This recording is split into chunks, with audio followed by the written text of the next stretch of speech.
काही महिन्यांपासून नाशिक शहरात टवाळखोरांचा उपद्रव बघता नवनिर्वाचित पोलीस आयुक्त संदीप कर्णिक यांच्या आदेशाने नाशिक शहरात गुन्हेगारी रात्रीच्या वेळी चोरीचे प्रकार व महिलांच्या सुरक्षिततेच्या दृष्टीने उपाययोजना करण्याचे आदेश पोलीस आयुक्तांनी दिले होते। त्याच अनुषंगाने गंगापूर पोलीस ठाण्याचे वरिष्ठ पोलीस निरीक्षक आणि दबंग महिला पोलीस अधिकारी अशी ख्याती असलेल्या तृप्ती सोनवणे यांनी 19 जानेवारी 2024 रोजी रात्री 7 वाजेच्या सुमारास कॉलेज रोड परिसरात आपल्या टीमसह पायी पेट्रोलिंग करत टवाळखोरांवर कारवाईचा बडगा उगारलाय।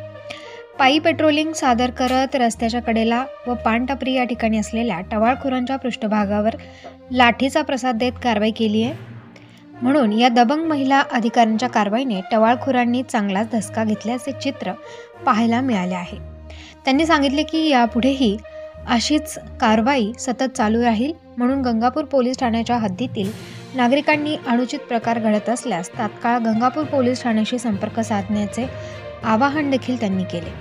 कॉलेज रोड परिसर म्हटला म्हणजे त्या ठिकाणी उच्चभ्रू वस्तीतील नागरिकांचे वास्तव्य आहे आणि त्या ठिकाणी टवाळखोर मोटरसायकलवर रायडिंग करणे, कर्कश आवाजात हॉर्न वाजवणे, शालेय विद्यार्थिनींना छेडणे असे प्रकार होत असतात। म्हणून या ठिकाणी सततची पेट्रोलिंग करून या प्रकाराला लवकरच आळा घातला जाईल असे देखील तृप्ती सोनवणे यांनी सांगितले। या पायी पेट्रोलिंग कारवाई दरम्यान पोलीस उपनिरीक्षक विलास मुंडे, पोलीस उपनिरीक्षक मोतीलाल पाटील, गणेश रेहेरे तसेच डीबी पथकातील सर्व कर्मचारी अंमलदार उपस्थित होते।